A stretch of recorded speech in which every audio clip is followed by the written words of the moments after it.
నమస్తే. నేను మీ నాగబాబుని. ఒక సగటు భారతీయుడిని, ఒక హిందువుని.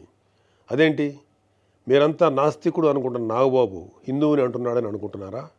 ఆదిశంకరుల అద్వైతం, రమణుల ఆత్మజ్ఞానం, వీళ్ళిద్దరూ చెప్పిన నిరాకార స్వరూపమైనటువంటి ఆ పరమాత్మను నమ్ముతాను. హిందువు అనేది ఒక నమ్మకమో ఒక మతమో కాదు, ఇది ధర్మం, మన జీవన విధానం.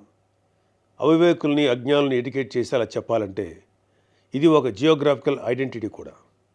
ఆసేతు హిమాచలం నుంచి హిందూ మహాసాగరం వరకు ఈ పుణ్యభూమిలో పుట్టిన ప్రతి ఒక్కడూ హిందువే. ఈ దేశంలో ఈ ధర్మంలో చార్వాకులు కూడా చోటుంది కాబట్టి నేను నికార్సైన హిందువుని. నా ధర్మాన్ని గౌరవిస్తూ ఇతరులను కించపరచకుండా బతుకుతున్న ఒక ప్రౌడ్ సనాతన హిందువుని. అందుకే నాకు ఎమ్మెల్సీగా కౌన్సిల్లో మాట్లాడే అవకాశం రాగానే హిందూ మతం కోసం పాటుపడే అర్చకుల చాలీ చాలని జీతబత్యాల గురించి మాట్లాడాను. మరి వైసీపీ నాయకుల సంగతి ఏంటంటారు? రండి చూద్దాం.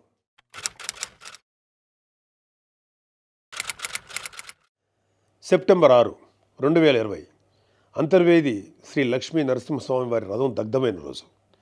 రాష్ట్ర వ్యాప్తంగా ఉన్న హిందువులందరి మనోభావాలు దెబ్బతిన్న రోజు. అప్పటి వైసీపీ ప్రభుత్వం ప్రతిపక్షాల ఒత్తిడికి తలొగ్గి కేసుని సిబిఐకి అప్పచెప్తామని చెప్పింది. కట్ చేస్తే 2023లో ఒక హిందూ హక్కుల యాక్టివిస్టు ఆర్టీఐ వేశాడు. దానికి సిబిఐ ఏం సమాధానం చెప్పిందో తెలుసా? అసలు ఈ కేసు మేము టేకప్పే చేయలేదని చెప్పారు. మసిపూసి మారేడికాయ చేయడంలో ఎక్స్పర్ట్స్ అయినటువంటి ఒక్క వైసీపీ నాయకుడైనా దీని మీద మీడియాలో మళ్ళీ మాట్లాడడం చూసారా? అయినా వీళ్ళకి అవతల వాళ్ళ పర్సనల్ జీవితాల మీద ఉన్న ఇంట్రెస్ట్ మన హిందూ దేవాలయాల మీద ఎక్కడ ఉంటుంది?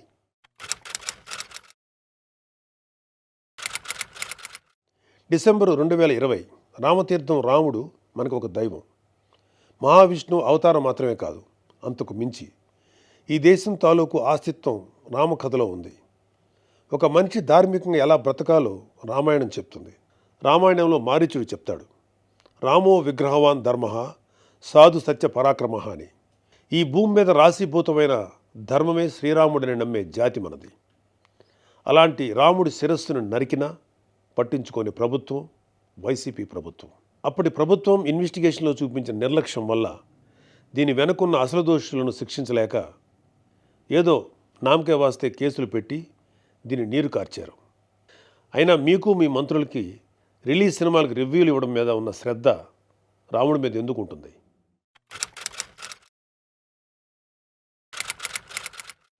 జనవరి 22, 2024 అయోధ్య రామమందిరం ఇనాగ్రేషన్ కొన్ని దశాబ్దాల సుదీర్ఘ న్యాయ పోరాటం తర్వాత, కొన్ని వందల మంది బలిదానాల తర్వాత హిందువులు కలల కన్నా రామమందిరం కల సాకారమైంది. దేశమంతా ఒక పండగలాగా దీన్ని సెలబ్రేట్ చేసుకున్నారు. మన రాష్ట్రం నుంచి పవన్ కళ్యాణ్ గారు, చంద్రబాబు నాయుడు గారు కూడా వెళ్ళి అందులో పాలు పంచుకున్నారు. కానీ ఈరోజు హిందువుల మీద ఎక్కడ లేని ప్రేమ వలకపోస్తున్న వైసీపీ నాయకుడు గారు కనీసం ఫార్మాలిటీకైనా ఒక ట్వీట్ కానీ ఒక వీడియో బయట కానీ పెట్టారా? పోనీ మీ స్టాండ్ ఏంటో ఓపెన్గా ప్రజలకు చెప్పే దమ్ము అయినా మీకుందా? మీకు వ్యతిరేకించే ధైర్యం లేదు. అలా అని అభినందించే సంస్కారం అంతకంటే లేదు. వెరసి మీ మనసులో హిందువుల మీద కుళ్ళు కుతంత్రాలు తప్ప ఇంకేమీ లేవు. టీటీడీ భక్తులకి భగవంతుడిని దూరం చేసిన వైసీపీ పూట గడవని పేదవాడి దగ్గర నుంచి వజ్రాల కిరీటాలు చేయించే కోటీశ్వర్ల వరకు అందరి కోరిక ఒకటే, ఆ కలియుగ దైవమైన వెంకటేశ్వర స్వామివారి దర్శనం ఏడాదికి ఒకసారైనా చేసుకోవాలని. ఒక సామాన్య భక్తుడు నెల నెలా డబ్బులు కూడబెట్టుకొని మరి ఆయన చూడడానికి కొండ మీదకి వెళ్తాడు. అలాంటి కొండ మీద అకామిడేషన్ ఛార్జీలు మీరు ఒక్కసారి ఎలా పెంచుతారు? నందకం, పాంచజన్యం, కౌస్తుభం, ఒకలామాత గెస్ట్ హౌసుల్లో 500కి దొరికే రూమ్ని 1000కి ఎలా పెంచారు? నారాయణగిరి గెస్ట్ హౌస్లో 1700 రూపాయలు చేశారు. ఇది సామాన్యుణ్ణి భగవంతుడికి దూరం చేసే ప్రయత్నం కదా? నువ్వు ఎవరిని, అదే ఏం మాఫియాని సంతోషపెట్టడానికి ఇది చేసావో అర్థం కానంత అమాయకులు అనుకుంటున్నావా ప్రజలు? దర్శనాలు సేవలు అయితే ఇంకా దారుణం. ఏదో కాయగూరల బేరం ఆడినట్టు 10,000 చేయి, దీన్ని 5,000 చేయంటూ ఎంత నిర్లక్ష్యంగా మీ సుబ్బారెడ్డి బోర్డు మీటింగ్లో మాట్లాడాడో మొత్తం రాష్ట్రమంతా చూసింది. అంత చులకన మీకు హిందువులంటే. ఇకపోతే తిరుమల మీద నువ్వు చేసిన దోపిడీ అంతా ఇంతా కాదు.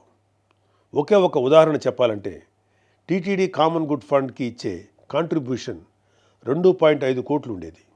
దీన్ని సెప్టెంబర్ 2021లో 50 కోట్లకు ఒక్కసారిగా పెంచేశాం. అసలు ఇక్కడే కాదు, ఎక్కడ కొండ కనపడినా గుండు కొట్టేయాలనుకోవడమేగా మన అలవాటు.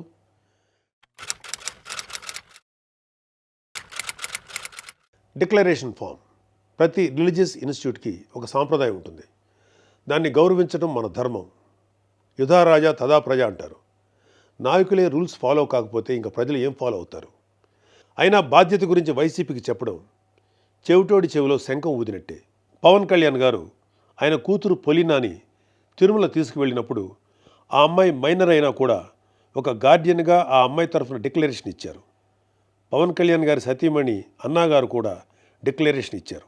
ఇంత ఎందుకు, ఈ దేశ రాష్ట్రపతి అబ్దుల్ కలాం గారు కూడా తిరుమలలో డిక్లరేషన్ ఫామ్ పైన సంతకం చేసి అక్కడి నుంచి సాంప్రదాయాన్ని గౌరవించారు. నువ్వు కలాం గారి కన్నా గొప్పోడివా? డిక్లరేషన్ ఇవ్వకుండా వెళ్ళటమే కాక మీ మంత్రి వచ్చి ఆడి అమ్మ మొగుడు కట్టాడా తిరుపతి గుడి అని అంటాడా? అలా తలపొగురు మాటలు మాట్లాడితేనే జనాలు 151లో మధ్యన 5 తీసేసి 11 ఇచ్చారు. అయినా నువ్వు ఏమైనా మారావా? లేదు. డిక్లరేషన్ అడిగారు అని తిరుమల పర్యటన క్యాన్సిల్ చేసుకున్న చరిత్ర ఉంది. అయినా సెక్యులర్ ప్లేస్కి రిలీజియస్ ప్లేస్కి తేడా తెలియని నిన్ను ఎడ్యుకేట్ చేయటం మా వల్ల కాదు. ఇక ఫైనల్గా మన కల్తీ నెయ్యి వ్యవహారం గురించి చెప్పాలి. పాపం ఈరోజు డోస్ ఎక్కువైనట్లుంది. రేపు మాట్లాడుకుందాం. Stay tune.